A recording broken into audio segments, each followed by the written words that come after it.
죄송합니다.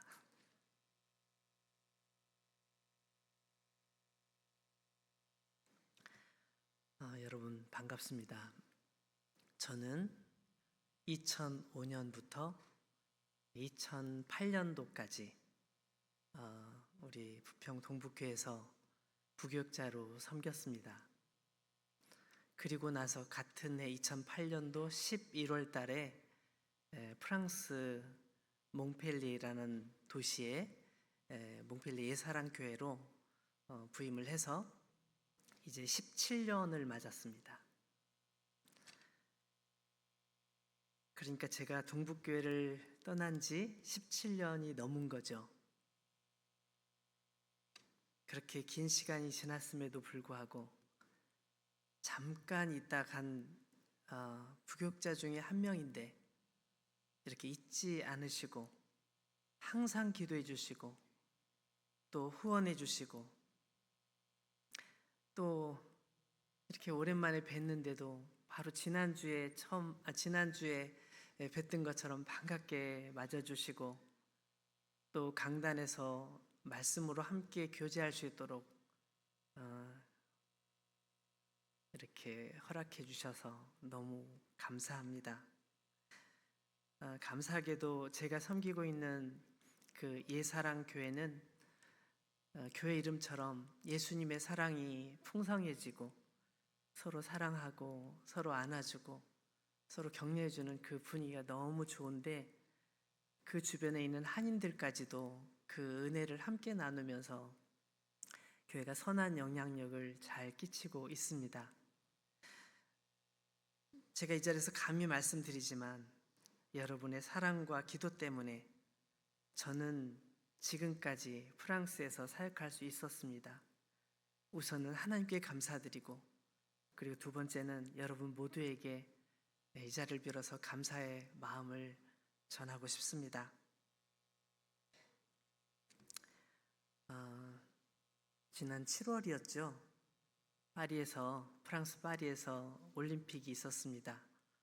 그때 개막식 퍼포먼스가 최후의 만찬이었던 것으로 제가 알고 있는데 여러분 그 퍼포먼스를 보면서 어떤 생각들을 하셨는지 궁금합니다.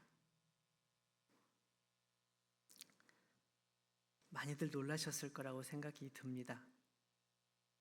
저는 정말 마음을 가다듬고 많은 이해심을 가지고 아무리 노력을 해봐도 그 퍼포먼스를 참 이해하기 쉽지 않았습니다.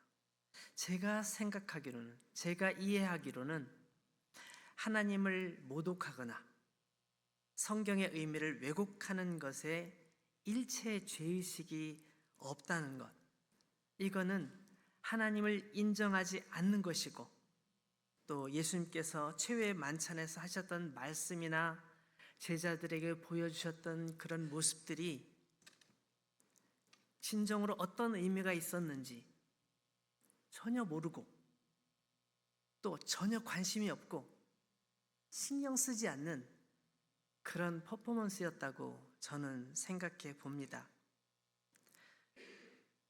근데 여러분, 이것은 사실은 그 퍼포먼스 하나의 문제가 아니라 오늘날 우리가 살아가고 있는 이 세상, 하나님을 인정하지 않는 이 세상의 모습이 바로 그와 같은 모습이죠.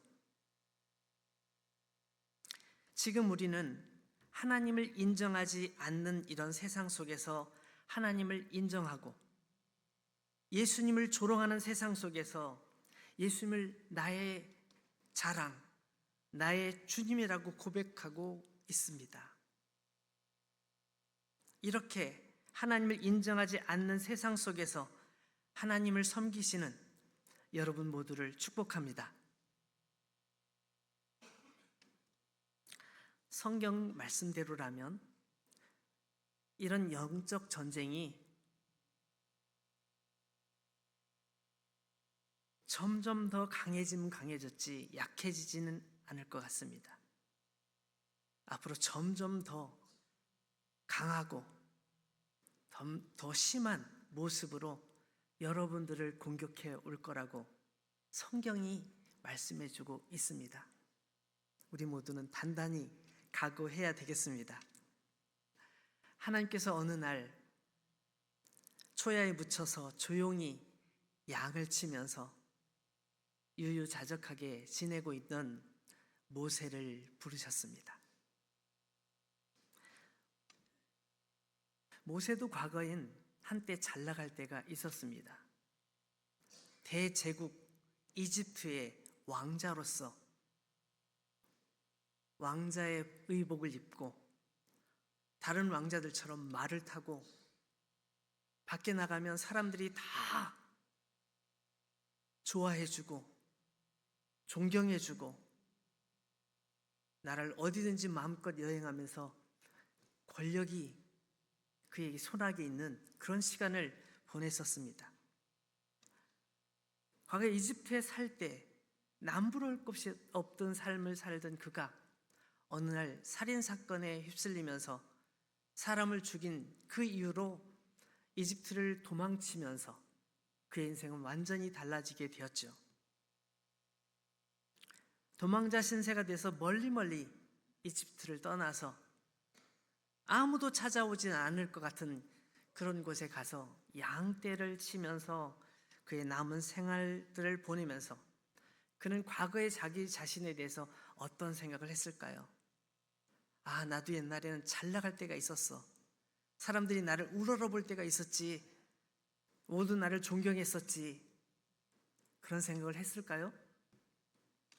그렇지만 그 모든 것은 아주 먼 옛날의 추억이 되어버렸습니다. 근데 그런 모세를 하나님께서 먼저 찾아와 주시고 모세를 부르셨습니다. 애굽에서 고통받고 있는 이스라엘 자손들을 구원하기 위하여 너가 이집트로 다시 가야 한다라고 말씀하셨습니다. 애굽 왕을 두려워해서 이집트를 떠났던 모세가 하나님의 이름으로 애굽 왕 바로의 제국으로 다시 걸어 들어갑니다. 여러분, 출애굽기 4장 뒤쪽 부분을 보시면 모세는 먼저 이스라엘 민족에게 찾아가서 하나님의 뜻을 전하고 그 증거를 보여주면서 하나님께서 여러분을 구원하시기 위해서 나를 보내셨습니다 라고 이야기를 합니다. 얼마나 고맙고 얼마나 감사합니까? 모두들 고통이 시달리던 그들은 너무 하나님께 감사했습니다. 하나님께 영광을 돌렸습니다. 우리 출애굽기 4장 30절과 31절을 말씀을 보시면 그 내용이 나와 있는데 제가 31절을 한번 읽어보겠습니다. 백성이 믿으며 여호와께 이스라엘 자손을 찾으시고 여호와께서 이스라엘 백성 자손을 찾으시고 그들의 고난을 살피셨다 함을 듣고 머리 숙여 경배하였더라. 그동안 많은 고난을 당해왔던 이스라엘 자손들은 모세를 통해서 이제 기대감을 갖게 됩니다. 드디어 하나님께서 우리를 구원하시는구나. 드디어 우리가 이 노예 생활에서 벗어나게 되었구나. 모세 역시 기대하면서 이집트 왕 바로에게 나아갑니다. 그게 바로 5장 1절 말씀이죠. 제가 한번 다시 읽어봅니다. 그 후에 모세와 아론이 바로에게 가서 이르되 이스라엘의 하나님 여호와께서 이렇게 말씀하시기를 내 백성을 보내라. 그러면 그들이 광야에서 내 앞에 절기를 지킬 것이니라 하셨나이다. 여기 그 후에라는 말씀을 보면 이스라엘 민족이 하나님께 대하여 기대했던 것처럼 어쩌면 바로 왕도 그와 같은 변화를 보일지도 모르겠다라는 그런 어떤 기대감을 갖게 하는 그런 단어입니다. 모세와 아론은 이스라엘 자손들과 장로들에게 했던 것처럼 바로 왕 앞에서도 담대하게 하나님의 말씀을 선포합니다. 하나님께서는 이스라엘의 하나님이시며 이스라엘은 하나님의 백성이라고 선포하고 이스라엘 자손들이 절기를 지킬 수 있도록 넓은 벌판으로 가서 우리가 하나님께 예배할 수 있게 배려해달라 요청을 하게 됩니다. 이때가 어떤 때입니까? 이스라엘 민족이 400년 동안 이집트에 살고 있었습니다. 처음에는 그래도 이집트 사람들에게 인정받고 동등한 대접을 받았지만 세월이 지나면서 그들은 노예로 전락하고 말았습니다. 바로에게 너무나 심한 노동을 착취당해야 했고 너무나 힘든 시간을 보냈기 때문에 하나님, 저희를 도와주십시오. 저희들 너무 힘들고 너무 고통스럽습니다. 그렇게 기도할 때였습니다. 이집트를 통치하는 바로는 막강한 권력을 가지고 있는 황제였습니다. 단순히 이집트뿐만 아니라 제국을 통치하는 황제였습니다. 그리고 사람들에게 있어서는 그냥 황제가 아니라 태양신의 아들, 신이다. 신이다. 세상을 통치하는 신이다라고 인정받는 그런 존재였습니다. 마치 하나님과 같은 존재로 여겨졌죠. 그럼에도 불구하고 모세는 이스라엘 자손이 애굽 왕 바로의 백성이 아니라 하나님의 백성이라는 것을 선포하고 있었던 것입니다. 바로의 반응은 어땠을까요? 순순하게 모세의 말대로 보내줍니까? 아니죠. 그런 일이 전혀 일어나지 않습니다. 바로는 단호하게 거절합니다. 2절 말씀에 바로가 이르되 여호와가 누구이기에 내가 그의 목소리를 듣고 이스라엘을 보내겠느냐? 나는 여호와를 알지 못하니 이스라엘을 보내지 아니하리라. 바로는 강력한 제국을 통치하는 왕으로서 스스로를 신의 대리자로 여기고 신이라고 여기고 사람들에게도 그런 대접을 받고 있었습니다. 그런데 노예들의 신이라고 하는 어떤 신이 있다고 하면서 그 신이 노예들을 보내라 한다고 그 말을 듣겠습니까? 자존심이 허락하지 않겠죠. 있을 수 없는 일이라고 생각하겠죠. 이건 무시해도 누가 뭐라고 하겠어. 무시해도 상관없다고 생각했을 것입니다. 그러니까 여호와가 누구이기에, 하나님이 누구이기에 나한테 그런 요구를 하나 얘기를 하는 것입니다. 내가 누군지 알아? 난 제국의 황제야. 난 이집트의 신이고 온 세상의 신이야. 내가 말 한마디면 사람이 죽기도 하고 살기도 하지. 근데 나한테 뭘 요구한다고? 필요 없어. 여러분, 바로는 하나님을 알지 못할 뿐만 아니라 알 필요성도 느끼지 못합니다. 내가 왜 하나님을 알아야 돼? 라고 생각하는 것이죠. 모세의 말처럼 하나님께서 계시다면, 만약 계시다면 그 하나님이라는 존재는 저기 저 하찮은 노예들이 섬기고 있는 하찮은 신이겠지라고 그는 생각하고 있는 것입니다. 여러분, 우리는 이스라엘 자손들처럼 하나님을 알지 못하는 세상 사람들 사이에서 살고 있습니다.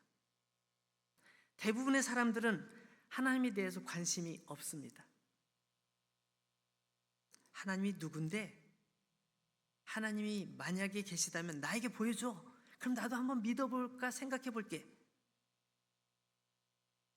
세상 사람들은 우리가 가지고 있는 재산이나 학력이나 직업 등 그런 것을 가지고 우리의 삶을 평가할 뿐만 아니라 우리가 믿는 하나님까지도 그렇게 평가하고 싶어 합니다. 이야, 네가 하나님을 믿는다고 하는데 그렇게 살아? 아이고 불쌍해라. 아이고 하나님이 도와주시는데 그렇게 살아?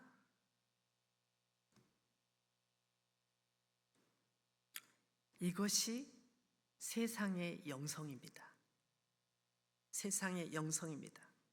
우리가 만약 하나님을 믿는다고 고백하면서도 이런 세상의 세속적인 영성에 머물러 있다면 우리는 세상 앞에 결코 담대할 수 없습니다. 오히려 세상을 두려워하고 세상 앞에서 잔뜩 긴장한 채 살아갈 수밖에 없습니다. 누가 얘기하면 아이고 미안해라, 아이고 죄송합니다, 아이고 나는 왜 돈이 없어, 나는 왜 그때 공부를 열심히 안 했을까, 나는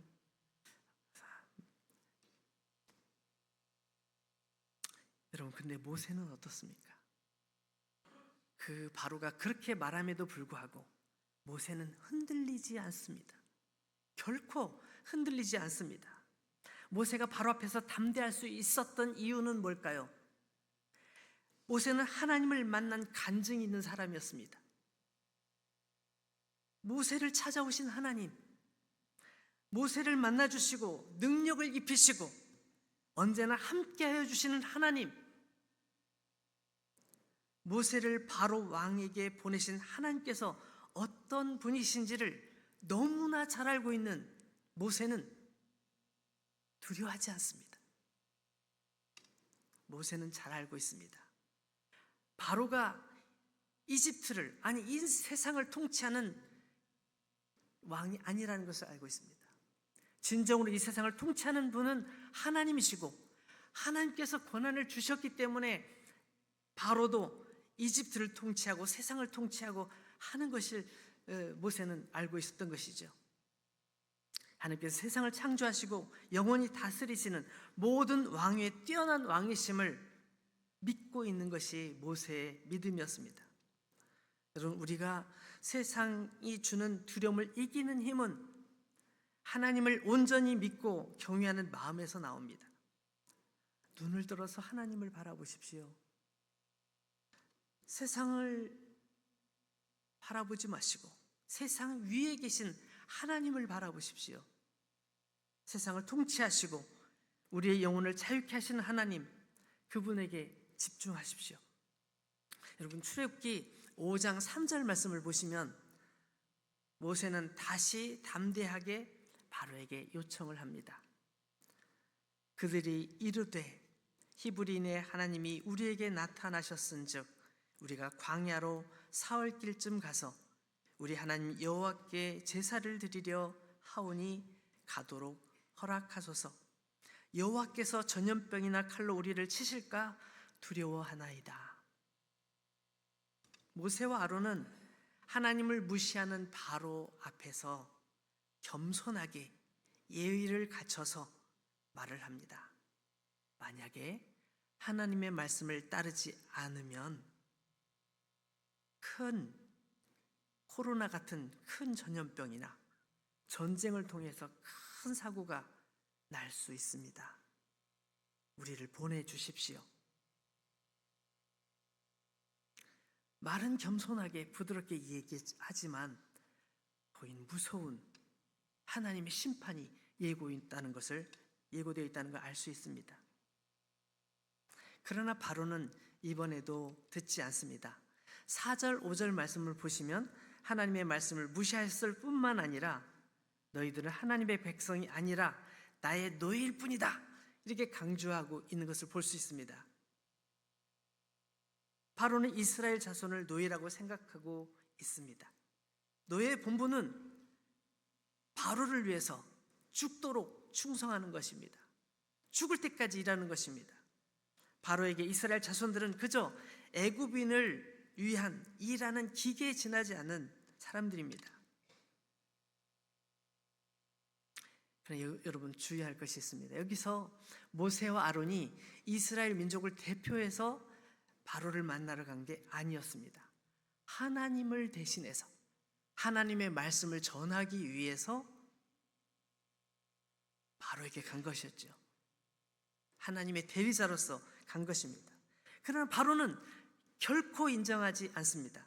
이스라엘 자손들이 게을러서, 너무 게을러서 딴 생각을 하고 있고 불필요한 생각을 하면서 쓸데없는 얘기를 한다라고 생각할 뿐이죠. 그래서 더 강력한 명령을 내립니다. 출애굽기 5장 6절부터 9절까지 말씀을 보면 바로가 그날에 백성의 감독들과 기록원들에게 명령을 내립니다. 너희는 백성에게 가서 다시는 벽돌에 쓸 집을 전과 같이 주지 마라. 그들이 직접 집을 줍어서 벽돌을 만들도록 해라. 그리고 벽돌을 만든 숫자는 결코 줄이지 마라. 얘들이 너무 게으르니까 너무 한가하니까 쓸데없는 생각을 하고 쓸데없이 와서 저런 말을 하는 거지. 그 사람들의 노동을 무겁게 해가지고 고통스럽게 해서 더 이상 거짓말을 못하게 해라 라고 명령을 내립니다. 이스라엘 자손들이 하는 일이 힘들지 않으니까 딴 생각을 품고 뭐 종교 활동을 하겠네, 뭐 예배를 드리겠네, 그런 말을 한다라고 생각하는 것이죠.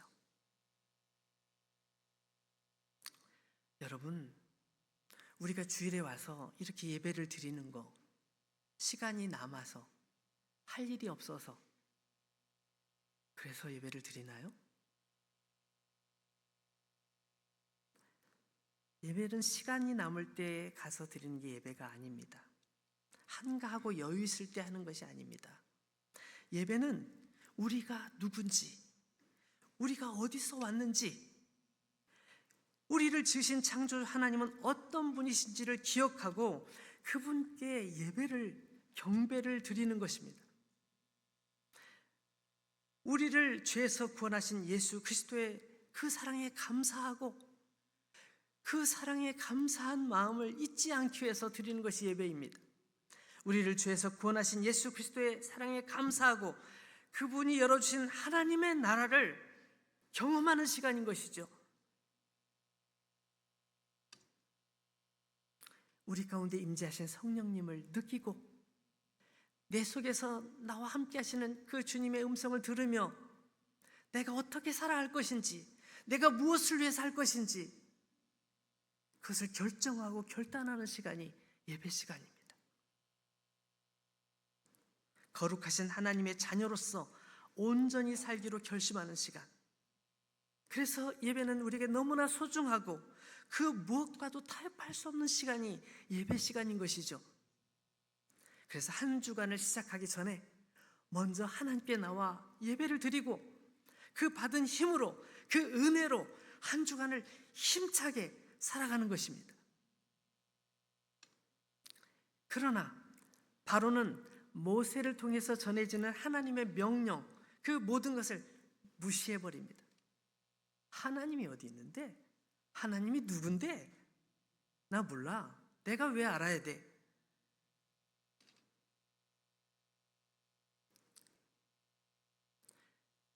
이스라엘 민족이, 이스라엘 족속, 이 자손들에게는 엄청난 시련이 다가옵니다. 모세를 통해 하나님을 경험하고 하나님께서 도와주실 것을 기대했는데 그 기대가 완전히 사라지면서 더 고통의 시간이 다가온 것입니다. 너무 끔찍하게 고통스러웠습니다. 하나님께서 우리를 도와주실 줄 알았는데 고통으로 다가왔습니다. 도대체 이게 뭐지? 그들은 하나님께 간절히 기도하기 시작했습니다. 하나님, 모세를 통해서 우리를 구원하여 주시기로 약속하지 않으셨습니까? 왜 우리에게 고통이 찾아왔나요? 하나님, 우리를 도와주세요. 우리를 이 고통에서 건져주세요. 벗어날 수 있게 도와주세요. 그들은 정말로 간절히 기도했습니다. 그런데 고통은 사라지지 않았습니다. 더 고통스럽게 그들을 짓눌러 오는 이 바로의 억압이 너무나 고통스러웠습니다.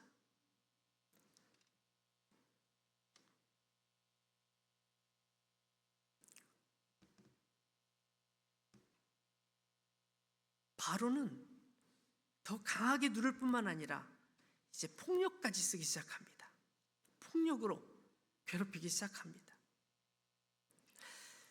여러분, 우리가 직장에서 또는 사회생활하면서 우리 주변 사람들과 교제를 하면서 우리가 하나님의 말씀대로 살고자 할 때 겪는 여러 가지 불이익들이 있습니다. 서러움들이 있습니다. 하나님을 믿는다는 것 때문에 왕따 당할 때 있습니다. 그럴 때 여러분 어떻게 하십니까? 어떤 분들은 그럴 때 더 기도하고 더 믿음을 가지고 더 하나님의 사람으로 서려고 열심히 노력하는 분들이 있습니다. 그런가 하면 이 상황 속에서 고민하다가 잠시 내려놓고 슬그머니 내려놓고 조금 한 걸음 물러서서 내가 예수 믿는다고 말하기 좀 곤란하니까 좀 내려놓고 좀 포기하기도 합니다. 어떤 때는 믿음 있는 것처럼 그렇게 하는데 또 어떤 때는 나는 예수님 안 믿는 사람인 것처럼 행동해야 될 때가 있어. 그렇게 생각하기도 하지요. 그게 우리의 모습이기도 합니다. 이스라엘 민족이 그와 같았던 것 같아요. 너무 고통스러우니까 견딜 수가 없으니까 바로를 찾아갑니다. 그게 5장 15절 16절에 나와 있는데 굉장히 중요한 부분입니다. 제가 한번 읽어보겠습니다. 이스라엘 자손의 기록원들이 가서 바로에게 호소하여 이르되, 이스라엘 기록원이에요. 이집트 사람들이 아니고 이스라엘 사람들 중에 그 기록원이 있었어요. 그들이 바로를 찾아가서 호소하기 시작합니다. 왕은 어찌하여 당신의 종들에게 이같이 하시나이까? 당신의 종들에게? 바로의 종들에게라고 말하네요. 그 다음에 16절 보겠습니다. 당신의 종들에게 집을 주지 아니하고 그들이 우리에게 벽돌을 만들라고 말합니다. 당신의 종들이 매를 맞사오니 이는 당신의 백성의 죄입니다. 당신의 종들, 우리는 당신의 종입니다. 당신의 종입니다. 제발 좀 살려주십시오. 말 잘 듣겠습니다. 말 잘 들을 테니까 제발 도와주세요. 우리는 당신의 종입니다. 시키는 대로 하겠습니다. 라고 말하는 거예요. 근데 하나님께서는 뭐라고 말씀하셨죠? 하나님께서는 모세를 통하여 뭐라고 말씀하셨죠? 우리 조금 전에 읽었던 말씀 5장 1절을 다시 한번 볼까요? 5장 1절 말씀 보면 모세는 하나님의 백성이라고 선포하고 있습니다. 그 후에 모세와 아론이 바로에게 가서 이르되, 이스라엘의 하나님 여호와께서 이렇게 말씀하시기를 내 백성을 보내라. 누구의 백성? 하나님의 백성. 내 백성을 보내라. 너의 백성이 아니고 너의 노예가 아니고 내 백성이다. 내 백성을 보내라 라고 하나님께서는 분명히 말씀하셨어요. 그렇지만 고통을 당하는 이스라엘 자손들은 지금 이 현실적인 문제 앞에서 어쩔 수 없는 거예요. 어쩔 수 없어. 가서 빌어야지. 도와달라고 사정해야지. 그래서 당신의 종들, 우리는 당신의 종들입니다라고 계속 얘기를 하고 있습니다. 얼마나 힘들었는지 충분히 이해할 수 있습니다. 여러분이 직장 생활하면서 겪어본 일들이죠? 겪어보신 분들 많이 있을 겁니다.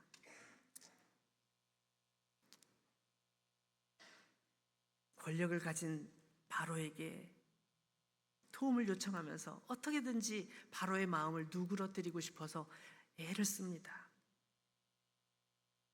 그러니까 바로가 도와줍니까? 아, 그래? 알았어. 이제부터는 내가 조금 도와줄게. 내 말 잘 들어. 이렇게 얘기합니까? 아니에요. 천만에요. 그런 호소에도 불구하고 돌이킬 이유가 없는 거예요. 때는 이때다. 내가 너희들을 확 잡아버릴 거야.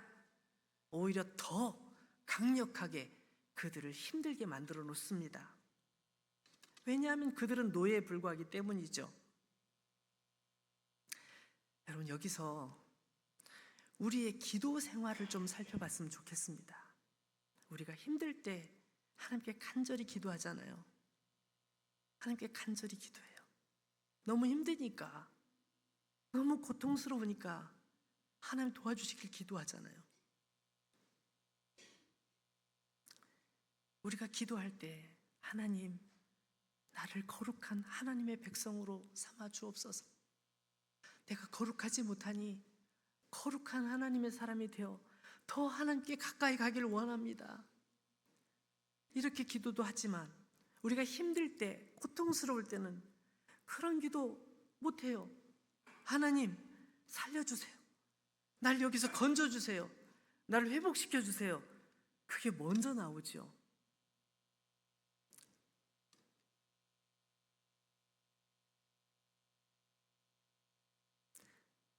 여러분, 그렇게 하다 안 되면 막 세상이 매달리잖아요.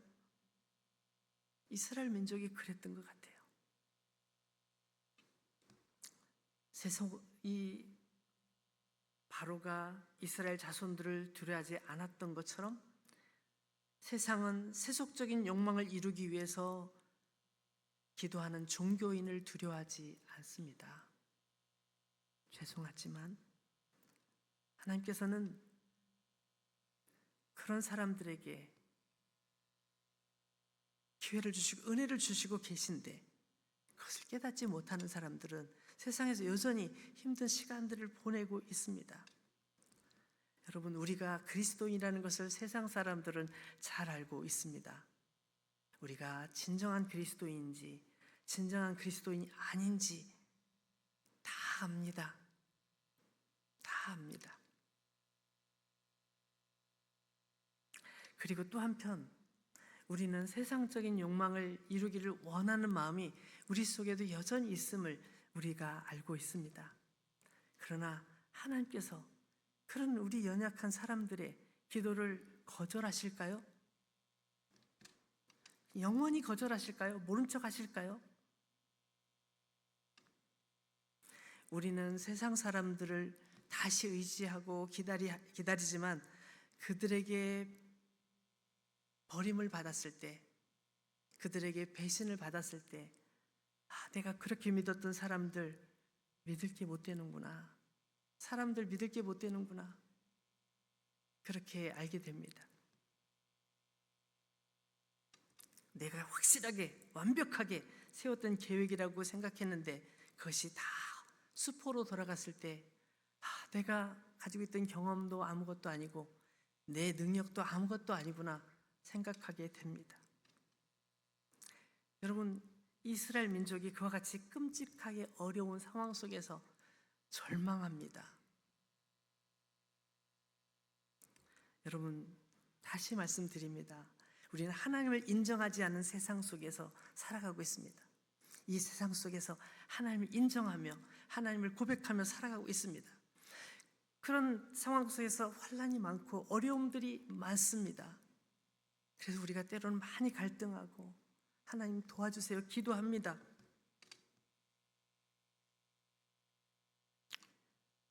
사랑하는 여러분, 우리는 세상에 속한 존재가 아니라 하나님의 백성입니다. 하나님께서는 분명히 말씀하셨습니다. 내 백성을 보내라. 그렇게 말씀하실 때 하나님은 이미 계획이 있습니다. 하나님께서 내 백성을 구원하실 계획을 다 가지고 계셨습니다.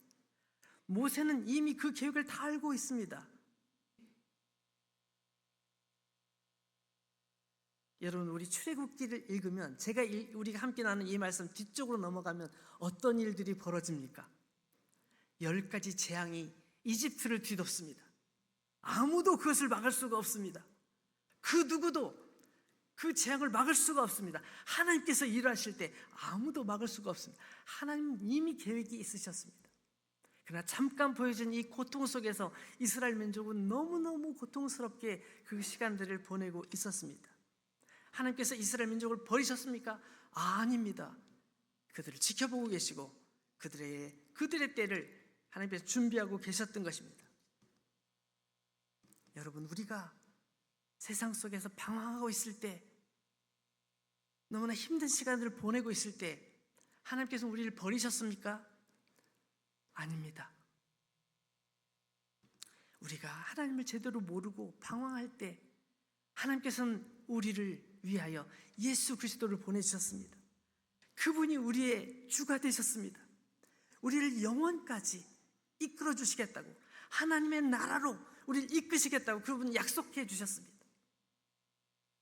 여러분, 예수님의 12제자, 예수님께서 12명의 제자를 선택하셨을 때 그들이 완벽했습니까? 아닙니다. 예수님께서 마지막 최후의 만찬 식사를 하실 때 제자들에게 말씀하셨습니다. 그동안 3년 동안 나와 함께 다니라고 수고했지. 이제 나는 곧 체포되어 십자가에 못 박혀 죽게 될 거다. 그런데 너희들은 다 나를 버릴 거야. 다 나를 버릴 거야. 예수님께서는 제자들의 연약함을 알고 계셨습니다. 베드로가 그랬죠. 아니요, 안 됩니다, 예수님. 저는 절대 허용할 수 없습니다. 제가 앞장서서 맡겠습니다. 예수님께서 죽으실 일이 생기면 제가 대신 죽겠습니다. 큰 소리를 쳤습니다. 예수님께서 말씀하시죠. 아니야, 너는 오늘 밤에 나를 3번 모른다고 부인할 거잖아. 너는 나를 3번이나 모른다고 부인하게 될 거야. 예수님께서는 베드로에 대해서 알고 계셨습니다. 가룟 유다에 대해서도 알고 계셨습니다. 그들을 불쌍히 여기시고 끝까지 사랑하셨어요. 그리고 그들을 위해, 그리고 우리를 위해 예수님은 십자가의 길을 걸어가신 것이죠. 하나님께서는 언제나 신실한 사랑으로 우리를 붙드십니다. 우리가 느끼든 느끼지 못하든 그분은 우리를 붙들고 계시고 우리를 사랑하고 계시고 우리를 지켜보고 계시다는 것입니다. 예수 그리스도를 통해서 죄와 사망의 종로로 타던 우리를 하나님의 백성으로 삼아주시고 너는 내 백성이야, 나의 자녀야, 나의 사랑하는 딸, 나의 사랑하는 아들이야, 내가 너를 지켜보고 있어, 내가 너를 도와줄 거야.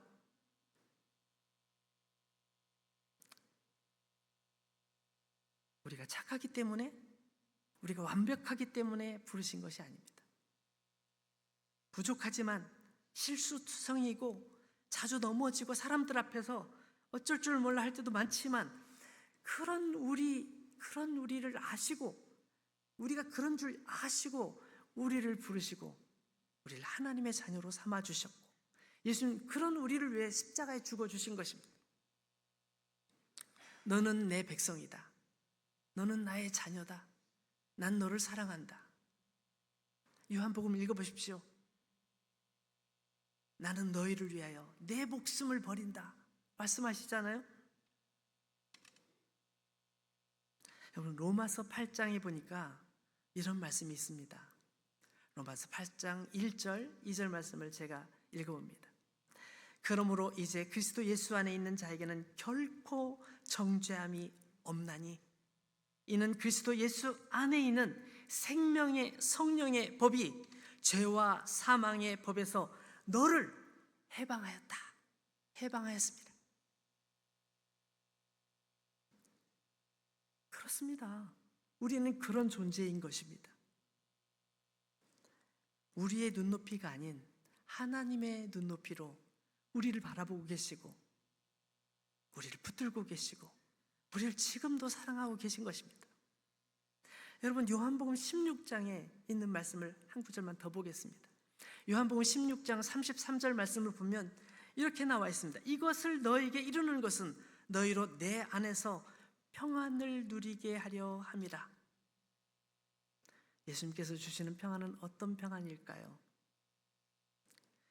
세상에서는 너희가 환난을 당하나 담대하라. 내가 세상을 이기었노라. 여러분, 이 말씀이 언제 나온 말씀인지 아십니까? 제가 좀 전에 말씀드렸던 최후의 만찬 시간에 내가 너희를 위해 죽게 될 거야. 너희는 다 나를 버리겠지. 단 한 명도 안 남고 전부 다 나를 버리고 도망칠 거야. 그렇지만 난 너희를 사랑하고 너희를 위해 죽는단다 라고 말씀하시던 그 순간에 너희가 연약하니까 정말 못됐어. 너 왜 그러니? 3년 동안 내가 너희를 그렇게 가르쳤건만 겨우 이거야? 이렇게 말씀하지 않냐시고 내가 너희를 사랑하고 너희가 그런 줄 이미 알고 있지. 그럼에도 불구하고 나는 너희를 위해 죽을 거야. 내가 너희를 사랑하기 때문이지 라고 말씀하고 계신 것입니다.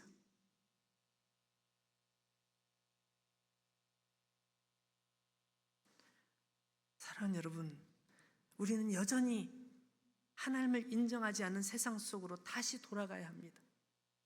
그 사람들과 함께 섞여서 살아야 합니다. 거기서 당하는 어려움들, 서운한 일들, 고통스러운 일들 우린 여전히 겪게 될 것입니다. 아니, 점점 더 강해질 수도 있습니다.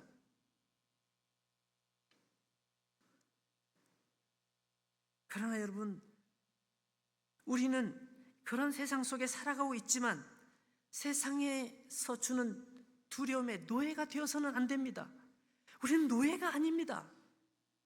우리는 노예가 아니에요. 하나님의 자녀입니다. 하나님의 영광스러운 나라에 들어갈 사람들입니다. 우리 눈으로 보기에는 어떻게 보일지 모르지만 하나님의 시선으로 여러분을 바라보신다면 여러분은 확실히 알 것입니다. 우리가 얼마나 소중한 존재인지, 얼마나 귀한 존재인지 우리는 절대로 그걸 잊어서는 안 됩니다. 어떠한 힘든 상황, 어떠한 고통스러운 상황 속에 있다 할지라도 그것만큼은 포기해서는 안 됩니다. 현실의 어려움에 갇혀서 두려움과 분노에 머물러 계시지 말고 그 너머에 있는 하나님의 위대하신 섭리와 하나님의 계획을 바라보시면서 불평하지 마시고 원망하지 마시고 기다리십시오. 기대하십시오. 하나님께서 어떤 일을 하실지 기대해 보십시오. 그리고 그 믿음으로 승리하시는 여러분 되시기를 축복합니다. 같이 기도하겠습니다. 하나님 아버지, 믿음으로 사노라고 고백하면서도 세상이 주는 두려움에 갇혀 세상의 마음이 빼앗기지 않도록 저희들을 도와주십시오. 우리의 시선을 하나님께 고정시켜 주시고 하나님을 인정하지 않는 이 세상에 섞여 살지만 세상에 휩쓸려가는 삶이 아니라 오히려 이 세상에 하나님의 사랑을 전하는 사람이 되게 하여 주십시오. 예수님의 이름으로 기도드립니다.